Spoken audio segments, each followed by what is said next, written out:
Hello, welcome back to my channel. তো আজ আমরা যে ক্লাসটা করতে চলেছি সেটা আমরা ক্লাস 9 এবং 10 এর সায়েন্স এনসিইআরটির যে সায়েন্সের আমরা ক্লাসগুলো কমপ্লিট করেছিলাম, যেগুলো আমার ভিডিও প্লেলিস্টে আছে, তোমরা আশা করি অনেকে দেখেছো এবং দেখে থাকবে। যেখানে আমরা ক্লাস 9 এর এবং ক্লাস 10 এর প্রত্যেকটা চ্যাপ্টার ধরে ধরে আমরা কমপ্লিট করেছিলাম, সেটা ফিজিক্স বলো, কেমিস্ট্রি বলো, বায়োলজি বলো। তো আজকের আমরা যে ক্লাসটা করতে চলেছি সেটা অ্যাকচুয়ালি ক্লাস 10 এর ফিজিক্সের চ্যাপ্টার, যেটা লাইট, এবং এই চ্যাপ্টারের ভিডিও আমি কমপ্লিট করেছিলাম এবং এর ক্লাস 10 এর এই ক্লাস 9 এর আমি সমস্ত এনসিইআরটি এক্সাম্পলারের কোশ্চেন কমপ্লিট করেছিলাম, বাট ক্লাস 10 এর কোনো ফিজিক্সের এনসিইআরটি কোশ্চেন আমি কমপ্লিট করিনি। তো সেক্ষেত্রে আমি ওই এনসিইআরটি এক্সাম্পলারের কোশ্চেন কমপ্লিট করার আগে ক্লাস ক্লাস 10 এর যে লাইট চ্যাপ্টারটা আছে, এই চ্যাপ্টারটাকে আমি দুটো ভাগে ভাগ করেছি। প্রথম চ্যাপ্টারে আমি রিফ্লেকশন এবং তার সদ্বিম্ব, অসদ্বিম্ব এবং সমতল দর্পণ, উত্তল দর্পণ এবং দর্পণের যে সূত্র আছে, যাবতীয় যে যে যে ফর্মুলাগুলো আছে সেগুলো সম্পর্কে আমি এক্সপ্লেন করব এই ভিডিওতে। আর সেকেন্ড ভিডিও যেটা হবে সেখানে আমি ওই রিফ্রাকশন, যাকে বলা হয় প্রতিসরণ, এবং তার যাবতীয় যা বাকি যেটা পড়ে থাকবে সেগুলো সম্পর্কে এক্সপ্লেন করব। আর একটা ভিডিও হবে যেখানে আমি হিউম্যান আই, যেটা দিয়ে পরীক্ষা কোশ্চেন আসে, এবং সেই চ্যাপ্টারের সম্পর্কে করার পর আমি আর একটা সেপারেট ভিডিও করব। টোটাল 4টে ভিডিও হবে, তার মাধ্যমে আমি কিছু ইম্পর্টেন্ট কোশ্চেন যেগুলো পরীক্ষায় আসবে এবং পরীক্ষা আসতে চলেছে সেগুলো নিয়ে আমি তোমাদেরকে ব্যাখ্যা দেবো। তাহলে চলো ভিডিওটা যে ঠিক আছে শুরু করা যাক মোটামুটি। যে লেটস স্টার্ট। তো প্রথমত আমাদের এই চ্যাপ্টারটার নাম এটা, এবং যেটা আমি জাস্ট করেছি। তো যেটা আমি বলতে চাই যে প্রথমত চলে আসে এটাই যে আলো হলো এক ধরনের শক্তি। তাই আলোককে আলো এক ধরনের শক্তি, এটা আমরা জানি, এবং এই আলোক শক্তিকে এক শক্তি থেকে অন্য শক্তিতে রূপান্তর করা যায়। যেমন বিভিন্ন এক্সাম্পল রয়েছে, যেমন ধরো সৌরশক্তি থেকে মানে রাসায়নিক শক্তি বা কেমিক্যাল শক্তিতে যে চেঞ্জ হচ্ছে, যেমন সালোক সংশ্লেষ প্রক্রিয়ার মাধ্যমে, এই যে বিভিন্ন প্রসেসগুলোর মাধ্যমে যে আমরা চেঞ্জ করতে পারি। এছাড়া আলো যে সরলরেখা চলে সেটা আমরা কীভাবে ব্যাখ্যা করতে পারি, সেটা আমরা পার্টিকেল থিওরির মাধ্যমে ব্যাখ্যা করতে পারি। আরও এক ধরনের তড়িৎচুম্বকীয় তরঙ্গ, যাকে বলে ইলেকট্রোম্যাগনেটিক ওয়েভ, যাকে আমরা বলতে পারি যে যা তরঙ্গদত্ত বা ওয়েভ থিওরির মাধ্যমে ব্যাখ্যা করতে পারি। এবং আলোর প্রতিফলন এবং প্রতিসরণকে আমরা পার্টিকেল থিওরির মাধ্যমে ব্যাখ্যা করতে পারি। ঠিক আছে, আলোর কণা ধর্ম এবং তরঙ্গ ধর্ম যে ঠিক আছে দুটোই আছে, ডুয়াল নেচার দেখতে পাওয়া যায়। তো সেক্ষেত্রে ওই পার্টিকেল থিওরি এবং তার এর মাধ্যমে আমরা ব্যাখ্যা করতে পারি। তো এরপর যেটা এটা অ্যাকচুয়ালি আলোর যে ওয়েভ প্রপাগেশন রয়েছে, সেটা অ্যাকচুয়ালি এর ওয়েভ এই যে আলো যে একটা ইলেকট্রোম্যাগনেটিক ওয়েভ, এবং তার উভয় দিকে তার বিস্তার লাভ করে থাকে। এই যে যেমন এটাকে বলা হয়, যদি আমরা ডিরেকশন হিসেবে দেখি, এটার ইলেকট্রিক ফিল্ডে যতক্ষণে যে এবং ইলেকট্রিক ফিল্ড, এটা অ্যাকচুয়ালি 3 ডাইমেনশন ওয়ে হিসাবে আমরা ব্যাখ্যা করছি। ঠিক আছে, যেখানে ইলেকট্রিক ফিল্ড কাজ করছে, ম্যাগনেটিক ফিল্ড কাজ করছে, এবং তার ডিরেকশন কাজ করছে। ঠিক আছে, যাই হোক, এত ডিটেলসে আমাদের যাওয়ার দরকার নেই। যেটা আমরা জাস্ট মোটামুটি এটা জেনে রাখবে, আলো একটা ইলেকট্রোম্যাগনেটিক ওয়েভ। এটা একটা ইলেকট্রোম্যাগনেটিক ওয়েভ, ঠিক আছে, ইলেকট্রোম্যাগনেটিক ওয়েভ হিসাবে আমরা এটাকে ব্যাখ্যা করতে পারি। যাই হোক, তাহলে এরপরে যেটা দেখছি কি, প্রথমত আলোর যেটা সম্পর্কে আমরা আলো সম্পর্কে যে জিনিসটা প্রথমে জানবো সেটা হলো আলোর প্রতিফলন। মানে আলোর প্রতিফলন, এবং এই আলোর প্রতিফলনের যে ঠিক দুটো সূত্র আছে, সেটা কি যে প্রতিফলনের সূত্রগুলোর মধ্যে সাধারণত আপতন কোণ প্রতিফলন কোণ সমান হয়, এবং আপতিত রশ্মি আপতন বিন্দুতে অঙ্কিত অবিলম্ব এবং এরা প্রত্যেকে, এবং আপতিত রশ্মি প্রতিফলিত রশ্মি এরা একই সমতলে থাকে। তার আগে আমরা যেটা জানবো যে টাইপস অফ মিরর, মানে দর্পণকে আমরা দুটো ভাগে ভাগ করে থাকি। একটা হলো যে বলা হয় প্লেন বা সমতল দর্পণ, আর একটাকে বলা হয় গলীয় দর্পণ। গলীয় দর্পণকে আমরা যে ঠিক দুটো ভাগে ভাগ করতে পারি। একটা হলো অবতল দর্পণ, যে অবতল দর্পণ যে গোলকের অংশ, সেই গোলকের পৃষ্ঠতলটা অ্যাকচুয়ালি কী হয়, যে গোলকের কেন্দ্রের দিকে মুখ করে থাকে। মানে এর যে প্রতিফলক তল হয় সেটা গোলকের কেন্দ্রের দিকে মুখ করে থাকে। এর যে প্রতিফলক তলটা গোলকের কেন্দ্রের দিকে, যদি এটাকে আমরা একটা হিসেবে ধরি, গোলক ধরি, সেই গোলকের কেন্দ্রের দিকে মুখ করে থাকে হচ্ছে, তাকে বলা হয় কনকেভ মিরর বা অবতল দর্পণ বলা হয়। এটা কেন্দ্রের দিকে মুখ করে আছে।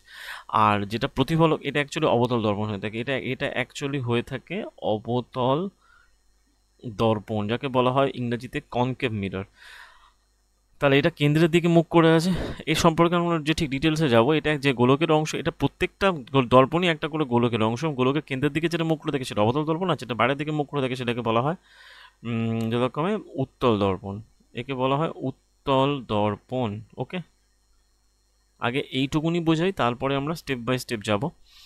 তো এরপরে যেটা আমরা দেখব সেটা হচ্ছে কি, এই যে যেটা বলছিলাম আলোর প্রতিফলনের সূত্র, আলো তলের যে সূত্রটা, যে আলো ধরো আপতিত, এটা একটা সারফেস, সারফেসে কি হচ্ছে যে আপাতন কোণ প্রতিফলন কোণের মান সমান হয়, মানে অর্থাৎ এই থিটা ওয়ান, এবং এটাকে আমরা আই আই আর আর হিসেবে ধরি, এই যে থিটা আই এবং থিটা আর যথাক্রমে দুটো সমান হয়ে থাকে প্রতিফলনের প্রথম সূত্র অনুযায়ী।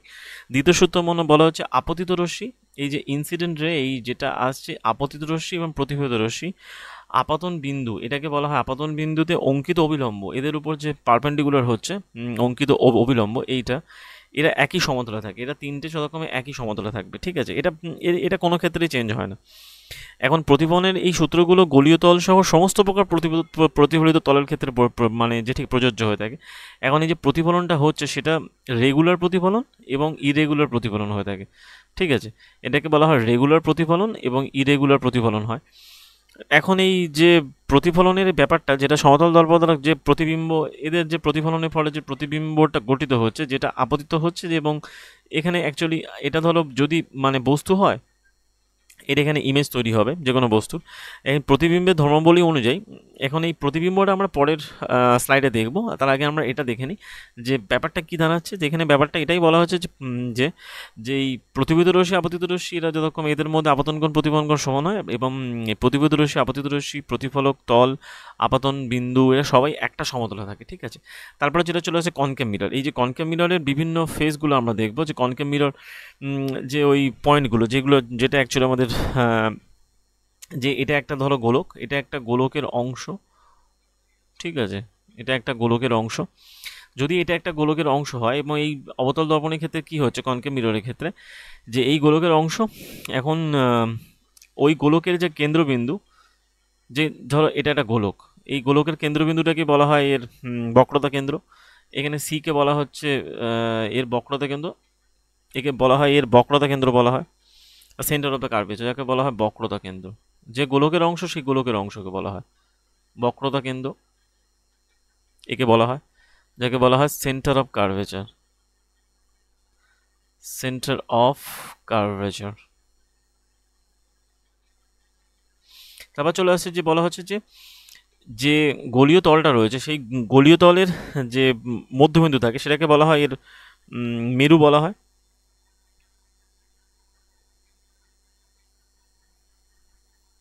এই বক্রতা কিন্তু এটা কিন্তু অ্যাকচুয়ালি এই যে দর্পণটা আছে, এই যে টোটাল যে এই দর্পণটা, এটা যদি দর্পণের একটা ভেঙে ধরি, এর কিন্তু এর পার্ট নয়, বক্রতা কিন্তু এর পার্ট নয়, বক্রতা কেন্দ্র কিন্তু এই দর্পণের পার্ট নয়। তাই এখানে এটা জাস্ট লিখে রাখি যে এই বক্রতা কেন্দ্র কিন্তু দর্পণের পার্ট নয়, ওকে, কিন্তু দর্পণের অংশ নয়, ওকে।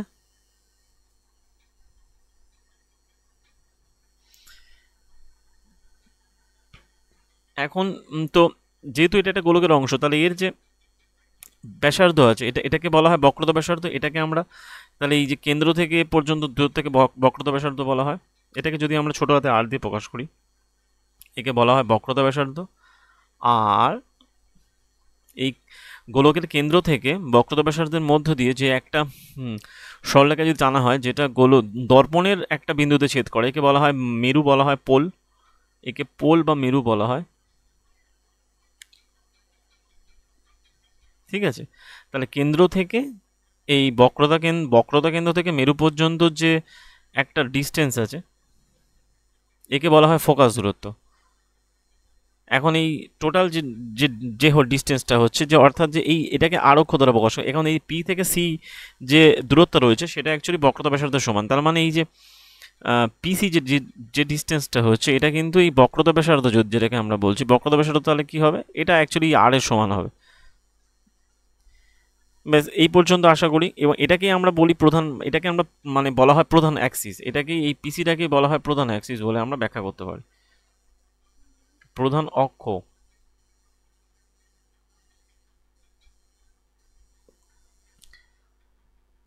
আবার এই যে যেটাকে বলা প্রধান অক্ষ, এটা আবার দর্পণের মেরুর উপর লম্বভাবে অবস্থান করে স্বাভাবিকভাবে। তাহলে এটা যেহেতু দর্পণের এটা মেরুর উপর এই প্রধান অক্ষটা অবস্থান করছে। এখন যে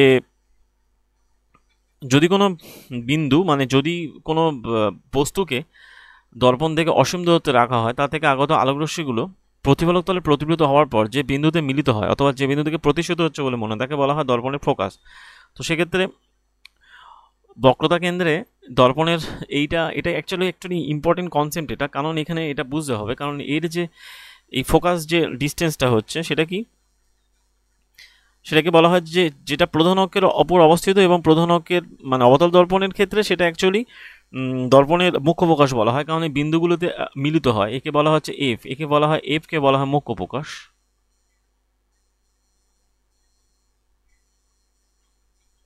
অবতল দর্পণের ক্ষেত্রে সেটা দর্পণের সামনে অবস্থিত, মানে প্রতিফলক তলের সামনে অবস্থান করে। কারণ যদি আমরা দেখি যে একটা প্রধান সমান্তরাল রশ্মিগুচ্ছ প্রতিফলনের পরে ওই বিন্দু থেকে আসছে বলে মনে হয়, এবং এই বিন্দুটাকে ফোকাস বলা হয়। আবার উত্তর বলতে হবে যে এই যে একে আমরা এফ দ্বারা প্রকাশ করি, এবং একে অ্যাকচুয়ালি ছোট এফ দ্বারা প্রকাশ করা হয়। দর্পণের মেরু আর এই যে দর্পণের মেরু রয়েছে, এই যে পোল আর দর্পণের ফোকাস, এদের ডিস্টেন্সটাকে বলা হয় এফ। তাহলে এর মান কি হবে? তাহলে অর্থাৎ এটাকে বলা, যদি আমরা বলি এটাকে মুখ্য প্রকাশ বলি এবং এর দৈর্ঘ্যটাকে, তাহলে এই যে এফ থেকে পি যে ডিস্টেন্সটা হচ্ছে তাকে আমরা বলছি কি এফ। তাহলে এফটা কি হচ্ছে, এই যে টোটাল আমরা সিপি মানে বা পিসি মানে কি করেছিলাম আর, তাহলে এফ এর মান কি হচ্ছে r/2 না, অর্ধেক। এই ক্যালকুলেশনটাই আমাদের এই যে ইউনিটগুলো বা এই যে মানে এটা অ্যাকচুয়ালি কি করে এলো, এই জিনিসটাই কিন্তু আমাদের এই যখন আমরা দর্পণের অঙ্ক করব তখন সেক্ষেত্রে লাগবে। অর্থাৎ আর এর যে মানটা হচ্ছে সেটা হলো 2f, আর এর যে মানটা হলো সেটা হলো 2f। যেহেতু এটা উত্তল দর্পণ, তাহলে আমরা এখানে কি দেখলাম, যে প্রত্যেকটা গোলীয় দর্পণ একটা গোলকের অংশ, সেই গোলকের কেন্দ্রকে বলা হয় বক্রতা কেন্দ্র। ওকে, বক্রতা কেন্দ্র কিন্তু দর্পণের অংশ নয়, ঠিক আছে, দর্পণের অংশ নয়, বাট দর্পণ কিন্তু বক্রতা কেন্দ্রের মানে টোটাল গোলকের অংশ, তার কেন্দ্র হচ্ছে বক্রতা কেন্দ্র, ঠিক আছে। এখন এই বক্রতা কেন্দ্র যতক্ষণে যে এই এর উপর লম্ব থাকে, কার উপর, মেরুর উপর লম্ব থাকে। মেরুটা কি, বক্রতা কেন্দ্র থেকে এর ডিস্টেন্সটাকে বলা হয় মেরু, যাকে বলা হয় পিসি, যাকে বলা হয় প্রধান অক্ষ।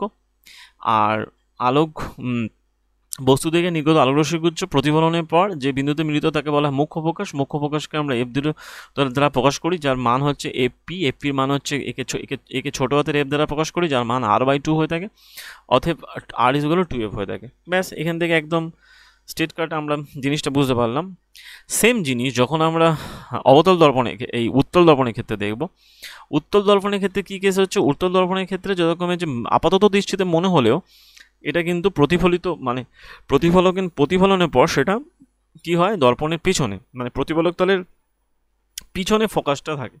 অর্থাৎ এর ক্ষেত্রে যেমন এখানে হয়ে থাকে, যেমন এখানে এই এর যে ঠিক বক্রতা কেন্দ্র বা বলা সেন্টার অফ দ্য কার্ভেচার যেমন থাকে যে গোলকের অংশ, তাহলে এর যে গোলকের অংশ, যেহেতু উত্তল দর্পণের ক্ষেত্রে কি হয়, উত্তল দর্পণের ক্ষেত্রে যেহেতু এটা কি হয়, যে উত্তল দর্পণের ক্ষেত্রে যেহেতু এটা অ্যাকচুয়ালি কি হয়ে থাকে, যে ধরো এটা গোলক যার কেন্দ্র হচ্ছে এইটা, তাহলে উত্তল দর্পণের ক্ষেত্রে যেহেতু এর প্রতিফলক তলটা বাইরের দিকে থাকে, তাহলে যে বস্তুটা, তাহলে প্রতিফলক তল থেকে তো আলো ঠিক আছে নির্গত হবে, বাট আলো আপাতত দৃষ্টিতে এখানে হওয়ার কথা ছিল, বাট বেরিয়ে যাচ্ছে। এবার এটাকে আমরা ভার্চুয়ালি ভেবে নিচ্ছি, নিয়ে এই পয়েন্টে মিট করাচ্ছি, ঠিক আছে। এরপরে যে জিনিসটা যেটার জন্য যেটা ইম্পর্টেন্ট এর মধ্যে থেকে, সেটা হলো কি, তার মানে ওই একইভাবে আমরা ব্যাখ্যা করতে পারি এর ক্ষেত্রেও তাই। এর ক্ষেত্রে বক্রতা ব্যাসার্ধ রয়েছে, এর ক্ষেত্রে ওই আর এর মান 2f হবে, বা এফ এর মান r/2 হবে। এর ক্ষেত্রে একইভাবে ওই বক্রতা কেন্দ্র রয়েছে। যাই হোক, মোটামুটি এই হচ্ছে ব্যাপার। এবারে যে আমরা যেটা দেখবো সেটা হলো প্রতিবিম্ব। তার প্রতিবিম্বটা কি, প্রতিবিম্ব কিছুই না, প্রতিবিম্বকে আমরা দুভাগে ভাগ করি। মানে কোনো বিন্দু উৎস থেকে একটি আলোকরশ্মিগুচ্ছ যদি মানে দর্পণে প্রতিফলিত হওয়ার পর দ্বিতীয় কোনো বিন্দু থেকে মিলিত হয় বা প্রতিবিম্ব গঠন করে, অথবা মিলিত হচ্ছে বলে মনে হয়, তখন তাকে বলা হয় প্রতিবিম্ব। প্রতিবিম্বকে আমরা দুটো ভাগে ভাগ করি, সৎ প্রতিবিম্ব এবং অসৎ প্রতিবিম্ব। সৎ প্রতিবিম্ব কি, সৎ প্রতিবিম্ব হচ্ছে কি, যে বিন্দু উৎস থেকে যে আলোকরশ্মিগুচ্ছ, এই যেমন এই সৎ প্রতিবিম্ব কোথায় গঠিত হয়, সৎ প্রতিবিম্ব যেরকমের যে উত্তল মানে বলা হয় যে অবতল দর্পণে গঠিত হয়। সৎ প্রতিবিম্বগুলো প্রতিফলনের পর দ্বিতীয় বিন্দু থেকে প্রতিবিম্ব গঠন করে, এবং এই যে প্রতিবিম্বটা গঠিত হয়, এখন প্রতিবিম্বের বিভিন্ন পজিশনে প্রতিবিম্ব থাকে, যেমন বস্তুর বিভিন্ন পজিশনে প্রতিবিম্ব বিভিন্ন পজিশনে তৈরি হয়। যদি যেমন বস্তু যদি অসীমে থাকে তাহলে প্রতিবিম্ব ফোকাসে তৈরি হবে। এখন ওই ব্যাপারটা কি যে জানাচ্ছে, যে সেটা কি উল্টানো হবে না সোজা হবে, সেটা এই কনসেপ্ট জানতে হবে। সবসময় জানবে যে সদ্বিম্ব সবসময় উল্টো হয়ে থাকে এবং একে পর্দায় ফেলা যায়, এটা মোস্ট ইম্পর্টেন্ট। যে সদ্বিম্ব যেটা তৈরি হয় সবসময়, সদ্বিম্ব যেটা তৈরি হয় সেটা সবসময় উল্টো হয়। এবং যেহেতু আমরা এখানে দর্পণ পড়ছি, শুধুমাত্র দর্পণ পার্সপেক্টিভটা পড়বো, তাহলে দর্পণে আমরা 3টে দর্পণ পড়ছি, যেমন ওই সমতল, উত্তল আর অবতল। তাহলে অবতল দর্পণে সবসময় জানবে সদ্বিম্ব গঠিত হয়, এবং যে সদ্বিম্ব যেটা গঠিত হয় সেটা কিন্তু অবতল দর্পণের ক্ষেত্রে সবসময় উল্টানো হয়, ঠিক আছে, যাকে বলা ইরেক্ট হয়, এই যাকে বলা হয়, এবং একে পর্দায় ফেলা যায়। এটা অ্যাকচুয়ালি রিয়েল ইমেজ হয়ে থাকে সবসময়, সদ্বিম্ব সবসময় যাকে বলা সদ্বিম্ব, যাকে বলা রিয়েল ইমেজ সবসময় উল্টানো হয়ে থাকে এবং এটা মোটামুটি পর্দায় ফেলা যায়। তাহলে এটা আমরা যে এখান থেকে বুঝতে পারলাম। আশা করি তোমাদের ছবিটা বুঝতে পারছো। এই যে অবজেক্ট রাখা হয়েছে এখানে প্রতিফলিত হওয়ার পর বিন্দুতে মিলিত হচ্ছে আলোকরশ্মিগুচ্ছ। যেহেতু এটা মানে অসীমে অবস্থিত, তাই সেটা ফোকাসে তৈরি হবে, আর ফোকাসে হলে অসীমে তৈরি হবে। এর এই যে কনসেপ্টটা আমরা পরের স্লাইডে দেখবো। তার মানে এটা আমরা বলতে পারলাম যে সদ্বিম্ব সবসময় উল্টানো হয়ে থাকে, ঠিক আছে। তারপরে যেটা চলে আসছে যে কোনো বিন্দু উৎস থেকে, যে এটাকে আবার অসৎবিম্ব। অসৎবিম্ব কি কোথায় হয়? অসৎবিম্ব যতক্ষণে যে অসৎবিম্ব, যে এটা অ্যাকচুয়ালি বিন্দু উৎস থেকে আগত আলোকরশ্মিগুচ্ছ দর্পণে প্রতিফলিত হওয়ার পর দ্বিতীয় কোনো বিন্দু থেকে নির্গত হচ্ছে বলে যদি মনে হয়, তখন দ্বিতীয় বিন্দুকে প্রথম বিন্দুর অসৎবিম্ব বলা হয়। অর্থাৎ ভার্চুয়াল যেটা তৈরি হচ্ছে, সেখানে ভার্চুয়ালের ক্ষেত্রে কি হচ্ছে যে এরা অ্যাকচুয়ালি কী করে, যে অসৎবিম্ব সবসময় সোজা হয়ে থাকে, কারণ অসৎবিম্ব সোজা হবে বাট আকারে ছোট হবে। সেক্ষেত্রে কি হচ্ছে যে প্রতিফলনের পর এটা, যেমন এই যেহেতু উত্তল দর্পণের ক্ষেত্রে প্রতিফলক তলটা এর বাইরে থাকে, তাহলে প্রতিফলনের পর এটা অ্যাকচুয়ালি সামনের দিকে না হয় পিছনের দিকে, মানে এর অ্যাকচুয়ালি এই প্রতিফলক তলের বাইরের দিকে হয়। তাহলে এর ক্ষেত্রে কি হচ্ছে, এর মানে প্রতিফলকটা উল্টো দিকে হয়ে থাকে। তাহলে এর যে ফোকাল পয়েন্ট যেখানে অবস্থান করছে সেটা অ্যাকচুয়ালি প্রতিফলন সবসময় সোজাই হয়ে থাকে। তাহলে এটা যতক্ষণ সোজা হয় প্রতিফলক, এর যে মানে ইমেজটা যেটা তৈরি হয়, ভার্চুয়াল ইমেজ যেটা তৈরি হয় অসৎবিম্ব, সবসময় সোজা হয় বা একে পর্দায় ফেলা যায়। আর এখানে একটা ইম্পর্টেন্ট ব্যাপার হলো, যেটা সমতল দর্পণে যদি কোনো প্রতিবিম্ব তৈরি হয়, সেই সমতল দর্পণে যে প্রতিবিম্বটা তৈরি হবে, এই যেমন এই সমতল দর্পণে, এই যে সমতল দর্পণে যদি কোনো প্রতিবিম্ব তৈরি হয়, সেটা সবসময় অসৎবিম্ব হবে। সমতল দর্পণে সবসময় ভার্চুয়াল, অলওয়েজ ভার্চুয়াল হবে, কিন্তু এটা উল্টানো হবে না। ভার্চুয়াল মানে সোজা হয়, যেটা বললাম আমরা। তার মানে এখান থেকে আমরা কি কি দেখলাম? কনকেভ মিরর যাকে বলা হয় উত্তল, যাকে বলা হয় অবতল। অবতলে কি হয়? উল্টানো হয় প্রতিবিম্ব। উল্টানো মানেই হয় রিয়েল ইমেজ, ঠিক আছে। উল্টানো মানেই রিয়েল ইমেজ। অ্যাকচুয়ালি আমরা চোখে যেটা দেখি সেটা আমাদের কোনো বস্তুর উল্টানো ছবি তৈরি হয়, তারপর সেটা রিফ্লেক্ট হয়ে আমাদের চোখে আমরা যে, ঠিক আছে, কোনো বস্তু সোজা জিনিস দেখতে পাই। যাই হোক, এরা ছিল কনভেক্স। কনভেক্স যতক্ষণে সোজা হয়, কনভেক্স সবসময় সোজা হয়। ভার্চুয়াল, কনভেক্সে সবসময় ভার্চুয়াল তৈরি হবে। আর একটা জিনিস তৈরি হবে কোথায়? বলা হয় প্লেন মিররে। প্লেন মিররেও সোজা হবে এবং ভার্চুয়াল তৈরি হবে, ঠিক আছে। কিন্তু এখানে বলা হচ্ছে যেমন এর আকারটা যেমন ছোট হয়ে থাকে, এর আকারটা ছোট হয়। এই কনভেক্সের ক্ষেত্রে যেমন আকারটা ছোট হয় প্রতিবিম্বটা, বাট এর ক্ষেত্রে সোজা, এই বলা হয় যে প্রতিবিম্বের উচ্চতা বস্তুর উচ্চতা প্রায় সমান হবে। এটাই হলো পার্থক্য। তাই প্লেন মিররের সাথে যদি বলো যে কনভেক্স মিররের পার্থক্য কি, ওদের তো একই ধরনের হয়, যে ভার্চুয়াল হয়, সোজা হয়, বাট কি হয়, বস্তুর উচ্চতা প্রতিবিম্ব উচ্চতা কিন্তু সবসময় সমান হয়ে থাকে। কোথায়? সেটা হলো প্লেন মিররে। এই তিনটের যে পয়েন্ট হলো বা তিনটে টপিক হলো, এ থেকে কিন্তু কোশ্চেন আসে, সুতরাং এইগুলো ভুল করার চান্সও বেশি থাকে। সুতরাং আশা করি তোমাদের ভুল হবে না এরপর থেকে। এরপরে যেটা চলে আসছি আমরা, এটা একটা জাস্ট আমি ইমেজ দেখাচ্ছি, যেখানে একটা ওই কনকেভ মিরর রয়েছে, যেখানে কীভাবে উল্টো ছবি তৈরি হচ্ছে। ধরো এটা একটা বস্তু রয়েছে, অবজেক্ট রয়েছে, তার প্রতিফলনের পর, যেহেতু ওর প্রতিফলক তলটা কেন্দ্রের দিকে থাকে, এর বক্রতা কেন্দ্রের দিকে আছে, তার প্রতিফলনের পর যেরকম এর আবার ইমেজটা বড় হয়েছে। দেখো এর যেহেতু অবজেক্টটা ছোট ছিল বাট ইমেজটা বড় হচ্ছে, তার মানে কি দেখছি আমরা, এই অবজেক্টটা ছোট ছিল, এর এখানে একটা কনসেপ্ট আছে অভ্যন্তরীণ পূর্ণ প্রতিফলন, সেটা অ্যাকচুয়ালি আমরা ওই প্রতিসনের ক্ষেত্রে দেখবো। যাই হোক, তো এরপরে যেটা চলে আসছে যে রিয়েল ইমেজ আর ভার্চুয়াল ইমেজের ক্ষেত্রে, এটা অ্যাকচুয়ালি যে, ঠিক আছে, দুটো লেন্সকে আমরা ব্যবহার করছি। রিয়েল ইমেজ আর ভার্চুয়াল ইমেজের ক্ষেত্রে কি হয়ে থাকে actually, an image where light actually converge to a point, তাকে বলা হয় যে রিয়েল ইমেজ। রিয়েল ইমেজের ক্ষেত্রে কি হচ্ছে, রিয়েল ইমেজ মানেই উল্টানো ছবি হবে, ছবি উল্টানো হবে রিয়েল ইমেজের ক্ষেত্রে, ঠিক আছে। আর ভার্চুয়াল ইমেজের ক্ষেত্রে জাস্ট সেটা ইরেক্ট হবে এবং সোজা হবে এবং ছোট হবে, হয়ে গেল।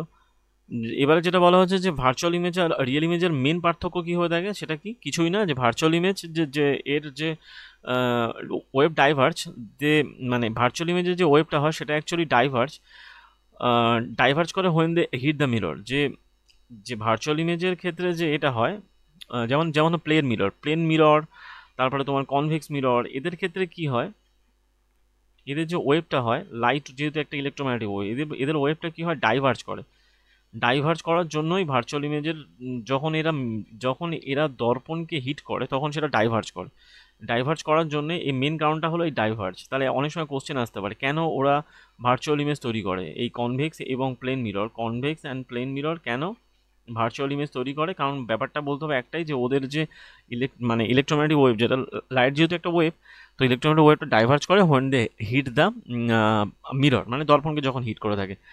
এরপরে যেটা আমরা দেখবো যে ওই কনকেভ মিরর এবং মানে অবতল দর্পণ এবং উত্তল দর্পণের ক্ষেত্রে কোন কোন পজিশনে বস্তু রাখলে কোন কোন পজিশনে প্রতিবিম্ব কি হবে এবং কেমন হবে। ঠিক আছে, এই অবশিষ্ট মানে কি, অবশিষ্ট মানে সদ এবং অবশিষ্ট মানে উল্টানো, সব ক্ষেত্রে উল্টানো। ঠিক আছে, তাহলে এর ক্ষেত্রে কি কি কনসেপ্ট আসছে আমরা মোটামুটি দেখবো এটাই, যে অসৎ মানে এটা অ্যাকচুয়ালি কনকেভ মিররের ক্ষেত্রে। ঠিক আছে, কনকেভ মিরর যাকে বলা হচ্ছে কনকেভ মিরর বা অবতল দর্পণের ক্ষেত্রে, কনকেভ মিরর বা অবতল দর্পণের ক্ষেত্রে এই জিনিসটা হয়ে থাকে, কী হয়ে থাকে, যদি বস্তু অসীমে থাকে তাহলে তার প্রতিবিম্ব অবস্থান করবে কোথায়, ফোকাসে। অসীমে থাকলে বস্তু হবে ফোকাসে। ঠিক আছে, তাহলে আকার কি হবে, ছোট। এর ক্ষেত্রে বলেছিলাম যে অতীব যেহেতু অসীমে আছে, অসীম মানে মানে অনেক দূর থেকে যখন বস্তু আসছে তখন বস্তুটা যতক্ষণ ছোটই হয়ে থাকে। ঠিক আছে, তার মানে এটা ছোট হবে এবং সদ অবশিষ্ট হবে। যেহেতু কনকেভ মিরর সবসময় সদ হয়, বাট সবসময় সদ হবে না, এর একটা ব্যতিক্রম আছে, সেই ব্যতিক্রমটাও আমরা দেখব। তাহলে এটা হয়ে গেল এই পজিশন, তাহলে এটা হলো 1 নম্বর পজিশন। যদি আমরা বলি এটা হলো 1 নম্বর পজিশন, আমি মার্ক করে দিচ্ছি, যেটা তোমাদের ক্ষেত্রে সুবিধা হবে পড়তে। তাহলে বস্তু অবস্থান অসীমে হলে এটা হবে ফোকাসে, অতীব ক্ষুদ্রাকার বিন্দু আকারের, একদম ছোট্ট বস্তু দেখতে পাওয়া যায়, একদম ছোট্ট আকারে। সেই জন্য আমরা যখন ওই অনেক দূরের জিনিস যখন আমরা দেখি তখন একদম ছোট আকারে দেখতে পাই। যাই হোক, এখন যদি বস্তুর অবস্থান কোথায় হয়, বস্তুর অবস্থান যদি এই সেন্টার অফ দ্য কার্ভেচারের পেছনে হয়, তাহলে প্রতিবিম্ব কোথায় হবে, প্রতিবিম্ব হবে ফোকাস। আর মানে বস্তুর অবস্থান এটা হলো বস্তুর অবস্থান যদি এই যে সেন্টার অফ দ্য কার্ভেচার রয়েছে এর যদি পেছনে হয়, তাহলে প্রতিবিম্ব হবে এই ফোকাস আর সেন্টার অফ দ্য কার্ভেচারের মাঝখানে। কি হবে, এটা খর্বাকারই হবে। ওটা যেমন অতীব খর্বাকার ছিল, এটা অতটা খর্বময় হবে না, একদম একদম ক্ষুদ্র হবে না, বাট খর্বাকার হবে এবং সদ অবশিষ্ট। সদ মানে রিয়েল হবে এবং উল্টানো হয়ে থাকবে, এই সবকটাই রিয়েল হবে। ঠিক আছে, এই পরে 3 নম্বর পজিশনে এটা হলো আমাদের 2 নম্বর পজিশন। তারপরে চলে আসছে 3 নম্বর পজিশন। 3 নম্বর পজিশনে কি আসছে, যদি বস্তু যদি বক্রতা কেন্দ্রে অবস্থিত হয় তাহলে সেটা মানে প্রতিবিম্বটাও বক্রতা কেন্দ্রে অবস্থিত হবে। ঠিক আছে, এবং সেটা সমান আকারে হবে। তার মানে এই পজিশনটা হচ্ছে 3 নম্বর পজিশন। ব্যাস হয়ে গেল, এটা পেলাম আমরা সমান আকারে। তাহলে সমান আকারে কখন পাবো, যখন বস্তু যখন বক্রতা কেন্দ্রে থাকবে দেখো তখনই আমরা সমান আকারে পাবো, এবং সদ অবশিষ্ট একইভাবে রিয়েল। তারপরে চলে আসছে যদি 4 নম্বর, যদি বস্তু বক্রতা কেন্দ্র এবং ফোকাসের মধ্যে হয়, এটা যথাক্রমে সি পজিশন আর এটা যথাক্রমে এফ পজিশন, যদি এদের মাঝখানে হয় তাহলে এদের প্রতিবিম্ব কোথায় হবে, সেটা প্রতিবিম্ব হবে যথাক্রমে যে বক্রতা কেন্দ্রের পিছনে গঠিত হবে। এটা হলো 4 নম্বর পজিশন। তাহলে পিছনে গঠিত হবে, তাহলে কি হবে, সেটা বিবর্ধিত, এনলার্জ। ঠিক আছে, সেটা কি হবে, সদ এবং অবশিষ্ট হবে। তাহলে এনলার্জ কখন হচ্ছে, যদি এই বস্তুর পজিশন যদি বক্রতা কেন্দ্র এবং ফোকাসের মাঝখানে হয়। এরপরে যেটা 5 নম্বর পজিশন চলে আসছে, যদি বস্তুকে আমরা ফোকাসে রাখি তাহলে প্রতিবিম্ব তৈরি হবে অসীমে, এবং সেটা কি হবে, যখন অতি বিবর্ধিত তৈরি হবে। কি হবে, অতি বিবর্ধিত বস্তু তৈরি হবে। সেই জন্য কি হয়ে থাকে, এটা সদ এবং মানে এটাকে বলা হয় যে এই অতি বিবর্ধিত বস্তু তৈরি হয়। এখন এটা 5 নম্বর পজিশন হয়ে গেল। তাহলে এটা হলো 4 নম্বর, এটা হলো 5 নম্বর, আর 6 নম্বর যেটাতে একমাত্র কন্ডিশন যেখানে অসৎ মানে কনকেভ মিরর যে সবসময় সৎবিম্ব তৈরি করবে না, অসৎবিম্ব তৈরি করবে, একটা পজিশন আছে, সেটা হলো যদি বস্তুকে আমরা পোল এবং ফোকাসের মধ্যে রাখি, পোল আর ফোকাসের মধ্যে যদি রাখি, তাহলে প্রতিবিম্বটা তৈরি হবে দর্পণের পেছনে। যখনই দর্পণের পেছনে তৈরি হবে তখনই সেটা কি হবে, প্রতিবিম্ব সবসময় কি হবে, দর্পণের বিবর্জিত হলে বলা হয় যে বিবর্জিত হবে। তার মানে আমরা এখানে কি দেখলাম, অতি বিবর্জিত হয় একটা কন্ডিশনে, সেটা হলো যখন ফোকাসে থাকে, আর দুটোর ক্ষেত্রে বিবর্তিত হয়। তার মধ্যে যখন বলা হয় সেন্টার অফ দ্য কার্ভেচার এবং ফোকাসের মাঝখানে থাকে, আর যখন পোল আর ফোকাসের মাঝখানে থাকে। এখানে সেন্টার অফ দ্য কার্ভেচার আর ফোকাসের মাঝখানে থাকলে সেটা সৎ অবশিষ্ট হয়, বাট পোল আর ফোকাসের মাঝখানে থাকলে সেটা ভার্চুয়াল হয়ে থাকে। এই সেই কন্ডিশন যেখানে একমাত্র ভার্চুয়াল কন্ডিশন হবে। হয়ে গেল। এখন যদি আমরা এই অবতল দর্পণের, যেহেতু আমরা যে ঠিক ডিটেলসটা বললাম, তাহলে অবতল দর্পণের ক্ষেত্রে আমরা আরেকটা জিনিস দেখবো, সেটা কি অবতল দর্পণ কী কী কাজে লাগে। অবতল দর্পণের কাজটা কিন্তু খুব ইম্পর্টেন্ট, কারণ অবতল দর্পণের কাজে এগুলো অ্যাকচুয়ালি কোশ্চেনে আসে। যদিও আমি আগের এতে আমি পড়িয়ে দিয়েছিলাম, তাও একবার উল্লেখ করে দিই।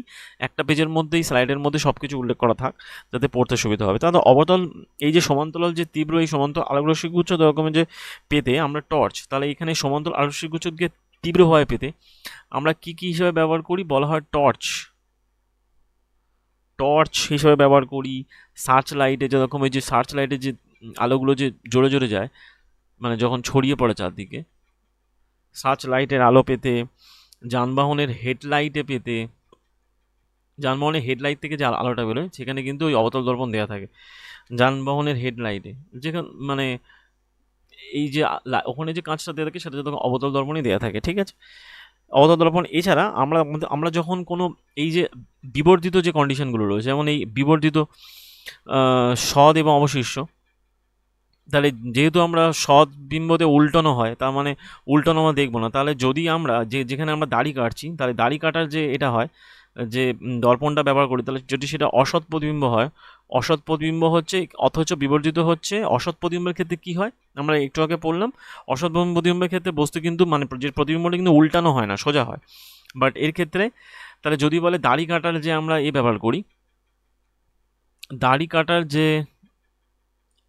আয়না ব্যবহার করি, দর্পণ, সেভিং মিরর যাকে বলা হয়, পাতিকতা সেভিং মিরর, তাহলে সেভিং মিররের যে কন্ডিশনে তৈরি করা হয়, তাহলে সেক্ষেত্রে কি কন্ডিশন, সেখানে কিন্তু ওই পোল আর ফোকাসের মধ্যে থাকে, দর্পণের পিছনে রকমের অসৎ এবং বিবর্জিত, তার মানে এই অসৎ বিবর্জিত মানে সোজা হয়, সেই জন্য আমরা দাড়ি কাটতে ব্যবহার করি। তাহলে দাড়ি কাটারও ক্ষেত্রে ব্যবহৃত হয়। তার মানে কোনটা ব্যবহৃত হলো দাড়ি কাটাতে, যে রকমের পোল আর ফোকাসের মাঝখানে থাকবে বস্তু, এই কন্ডিশনে কাঁচটাকে তৈরি করা, দর্পণটাকে তৈরি করা হয়। এরপর প্রতিবিম্বকে দেখতে যতরকমের যে দর্পণে যতরকমে ওই যারা ওই ডেন্টিস্ট হয়, তারা কি করে থাকে, অনেক সময় অবতল দর্পণ ব্যবহার করে, কারণ ওই জিনিসটাকে বড়োভাবে দেখতে, মানে বিবর্ধিত যে হিসেবে ব্যবহার করতে। তাহলে ওই ডেন্টিস্ট মিরর, সেভিং মিরর হলো ডেন্টিস্ট মিররে ব্যবহৃত হয়। তারপরে আর কি কন্ডিশন হতে পারে, যথাক্রমে ওই যে আমরা আতস কাঁচ ব্যবহার করি অনেক সময়, যেখানে আলোকরশ্মিকে ওই এনে সূর্যকে এই তাপ পড়া, মানে সূর্যের আলোটাকে নিয়ে আগুন জ্বালাতে ব্যবহার করি, সেক্ষেত্রে অনেক সময় ব্যবহৃত হয়ে থাকে অবতল দর্পণ। এছাড়া ওই সৌরচুল্লিতে সূর্যলোকে কেন্দ্রীভূত করতে ব্যবহৃত হয়, সৌরচুল্লিতেও ব্যবহৃত হয় অবতল দর্পণ। তাহলে অবতল দর্পণের ব্যবহার কিন্তু অনেক ভাস্ট, ঠিক আছে। অবতল দর্পণে কিন্তু প্রতিবিম্বটা যেহেতু সৎ প্রতিবিম্ব গঠিত হয়, মানে উল্টানো প্রতিবিম্ব গঠিত হয়, শুধুমাত্র একটা কন্ডিশন আছে, সেই কন্ডিশনের ক্ষেত্রে কি হয়, সেখানে যতরকমের ভার্চুয়াল তৈরি হয়ে থাকে, ঠিক আছে। তাহলে হয়ে গেল অবতল দর্পণের কেস। এরপরে চলে আসছি আমরা উত্তল দর্পণ। উত্তল দর্পণে জাস্ট যে ঠিক দুটো কন্ডিশন আছে, দুটো কন্ডিশন করলে মোটামুটি আমার উত্তল দর্পণ কমপ্লিট হবে। উত্তল দর্পণে কিছুই না, উত্তল দর্পণ তো বললাম, উত্তল দর্পণে যেহেতু প্রতিফলক তলটা জাস্ট মানে ওর যে প্রতিফলক তলটা কেন্দ্রে উল্টো দিকে থাকে, সেই জন্য তাহলে এর প্রতিবিম্বগুলো যতরকম এর কেন্দ্রের দিকে এবং তৈরি হয়, সেক্ষেত্রে বলা হয় যে উত্তল দর্পণ দ্বারা গঠিত প্রতিবিম্ব যতক্ষণ, যদি বস্তুকে আমরা অসীমে রেখে, তাহলে কী হবে, প্রতিবিম্বটা ফোকাসে তৈরি হবে এবং দর্পণে অসীমে রাখলে ফোকাসে তৈরি হবে, এবং দর্পণের পেছনেই গঠিত হবে, যেহেতু এই দর্পণের পেছনেই গঠিত হবে, এই পজিশনে তৈরি হবে, ঠিক আছে। এবং এক্ষেত্রে কী হবে, অতি খর্বাকার হবে। উত্তল দর্পণে সবসময় খর্বাকারই প্রতিবিম্ব তৈরি হয়ে থাকে এবং বিন্দু আকারের হয়ে থাকে, যেহেতু অসীম আছে, অসীম মানে ইনফানাইট কন্ডিশনে থাকলেই মোটামুটি ছোট আকারের হবে। এবং এক্ষেত্রে সবসময় তো ভার্চুয়াল হবে, সবসময় ভার্চুয়াল মানে সবসময় সোজাই প্রতিবিম্ব তৈরি হবে, সেটা আকারে ছোট হতে পারে, এবং এবং এবং প্রতিবিম্ব সোজা এবং হবে। আর তারপরে বলা হচ্ছে যে অসৎ এবং দর্পণের মেরু এবং অসীমের মাঝখানে, দর্পণের মেরু মানে পোল এবং অসীমের মাঝখানে, ওই যেটা আমরা আগের কন্ডিশনে দেখলাম, লাস্ট কন্ডিশনটার ক্ষেত্রে ছিল, এখানে ওই যতক্ষণ খর্বাকার হবে এবং দর্পণের পেছনে প্রতিবিম্ব গঠিত হবে, এর ক্ষেত্রে অসৎ এবং সমশীর্ষ প্রতিবিম্ব তৈরি হবে। তার মানে এর কন্ডিশন দুটো হয়ে গেল। এখন এই উত্তল দর্পণের ব্যবহার আছে, উত্তল দর্পণের ব্যবহার যতক্ষণে কী করতে ব্যবহৃত করা হয়, যতক্ষণে যে যানবাহনের পিছনের দৃশ্য দেখতে, অর্থাৎ রিয়ার ভিউ দেখতে ব্যবহার করা হয়, বলতে হবে যে যানবাহনের রিয়ার ভিউ দেখতে ব্যবহার করা হয়। ওই যেগুলোকে বলা হয় যে ইয়ে লুকিং গ্লাস, যেটা পেছনে জিনিস দেখতে ব্যবহার করে, এবং এর দৃষ্টিক্ষেত্র অনেকটা বড় হয়ে থাকে, সেই জন্য তাই এটা যতক্ষণ ব্যবহৃত হয়ে থাকে, তাহলে পেছনে যানবাহনের অনেকটা দৃষ্টিক্ষেত্র অনেকটা বড় হয়ে থাকে। সবাই যতক্ষণ মনে রাখবে যে এর দৃষ্টিক্ষেত্র অনেকটা বড় হয়ে থাকে উত্তল দর্পণের ক্ষেত্রে, উত্তল দর্পণের দৃষ্টিক্ষেত্র অনেক বড় হয়ে থাকে, যেটা কিন্তু এর ক্ষেত্রে হয় না। ঠিক আছে, এরপরে যেটা আমরা দেখবো সেটা হচ্ছে গোলীয় দর্পণের সব থেকে ইম্পর্টেন্ট একটা পোর্শন, সেটা হলো গোলীয় দর্পণের সূত্রগুলো। এই দর্পণের সূত্র আর কিছুই না, যে কি কি পজিশনে বা কিরমভাবে দর্পণের অঙ্কগুলো করতে হয় সেই কন্ডিশনটা আমরা দেখবো। একদম ইজি জিনিস, তোমরা একবার দেখলে আশা করি তোমাদের বুঝতে অসুবিধা হবে না। তো সেক্ষেত্রে একদম শর্টলি আমি জিনিসটাকে বোঝানোর চেষ্টা করবো যাতে তোমরা সহজে বুঝতে পারো। তো এরপর থেকে আর এই সংক্রান্ত কোনো মানে সমস্যা তোমাদের আর থাকবে না। তাহলে চলো ক্লাসটাকে কন্টিনিউ করি। প্রথমত গোলীয় দর্পণের একটা সূত্র আছে জানো, যেটা 1/v = 1/u = ওম, যেখানে বলা ভি হচ্ছে কি তোমার, ভি বলা হয় প্রতিবিম্ব দূরত্ব, বলা ইমেজ, ভি হচ্ছে প্রতিবিম্ব, ইউ হচ্ছে বস্তু দূরত্ব। এই যে বলা হচ্ছে ইউ হচ্ছে বস্তু দূরত্ব, ভি প্রতিবিম্ব দূরত্ব, আর এফ কে বলা হয় ফোকাস দূরত্ব। তাহলে আমরা একটাই ফর্মুলা জানি, 1/v = 1/u = 1/f। এখন কোন কন্ডিশনে কি কি পজিশনে কি কি মান হয়ে থাকে সেটা আমরা দেখব। সেক্ষেত্রে আমরা কি দেখব, যে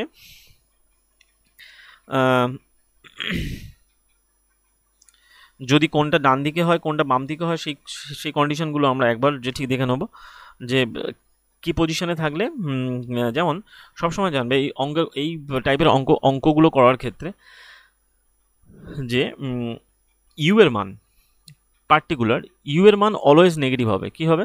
অলওয়েজ হবে নেগেটিভ, অলওয়েজ ইউ এর মান অলওয়েজ। সেটা অ্যাকচুয়ালি লেন্সের ক্ষেত্রেও তাই। ভি এর মান এখানে যে ঠিক দুটো কন্ডিশন হয়, একটা প্লাস কন্ডিশন হতে পারে, একটা মাইনাস কন্ডিশন হতে পারে। ভি এর মান যখন প্লাস হবে, যখন জানবে যে প্রতিবিম্বটা, যেহেতু ভি মানে প্রতিবিম্ব দূরত্ব, তাহলে ভি সবসময় প্রতিবিম্ব সবসময় দর্পণের পিছনে হবে। আর মাইনাস হলে জানবে দর্পণের সামনে হবে।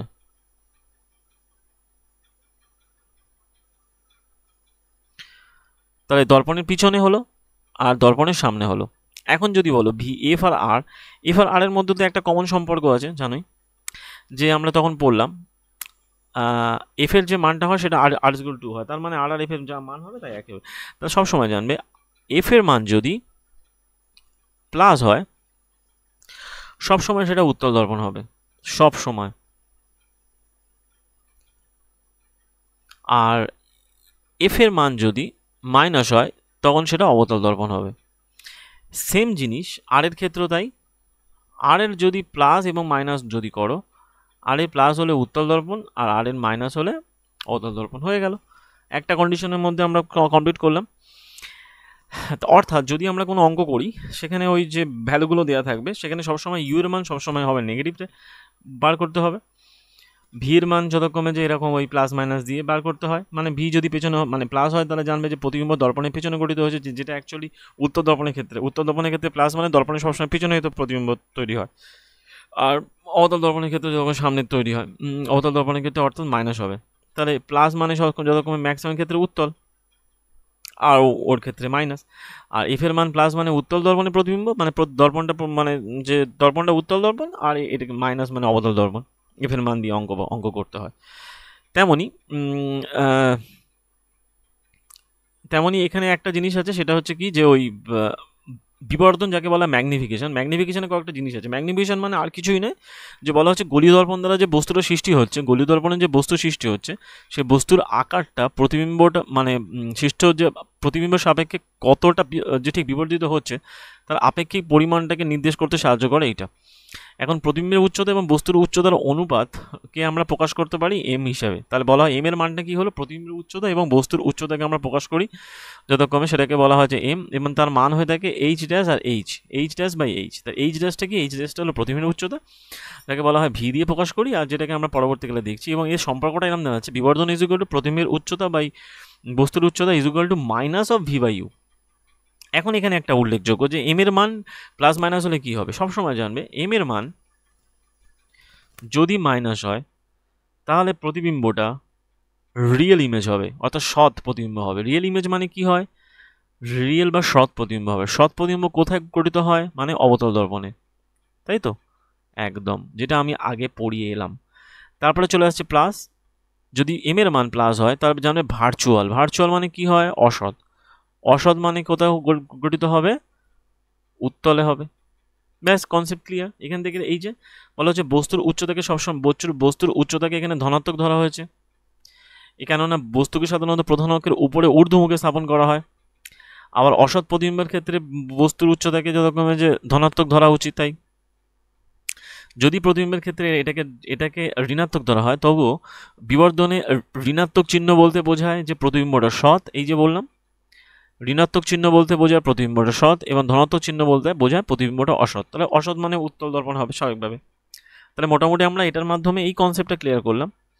এবং এর যাবতীয় যা এই যে যাবতীয় যা এগুলো মানে ক্যালকুলেটিভ যে অঙ্কগুলো বা সামথিং কিছু আছে, সেগুলো কিন্তু আমরা ওই চ্যাপ্টারে মানে ওই যখন ওই কোশ্চেন্স করাবো তার কমপ্লিট করবো। তার আগে আমরা এর পরের চ্যাপ্টারটা কমপ্লিট করবো, সেখানে আমরা ওই লেন্সটা দেখবো। তো আশা করি তোমাদের ভিডিওটা খুবই ভালো লেগেছে, এবং যদি ভালো লেগে থাকে চ্যানেলটাকে সাবস্ক্রাইব করো, ভিডিওটাকে লাইক করো এবং বন্ধুদের মধ্যে শেয়ার করো। এরকম অনেক বেসিক সায়েন্সের এরকম মানে ইম্পর্টেন্ট টপিকের কনসেপ্ট ওয়াইজ শর্ট ভিডিও আমি আনতে চলেছি, যেখানে তোমরা বিভিন্ন কোশ্চেন্সের অ্যানালাইসিসও হবে, এবং কোশ্চেনে তোমরা দেখতে পাবে যে কী কী কোশ্চেন আসছে। এবং তার আগে আমরা ছোট ছোট করে জাস্ট একটা চ্যাপ্টারকে ডিকোড করে যতটা সম্ভব একটা করে চ্যাপ্টারের সিঙ্গেল ভিডিওর মাধ্যমে কনসেপ্টগুলোকে আমরা ক্লিয়ার করতে চাই। আশা করি তোমাদের ভিডিও ভালো লেগেছে। আপাতত তাহলে ভিডিও এই পর্যন্ত, দেখা হচ্ছে পরের ভিডিওতে। Thank you.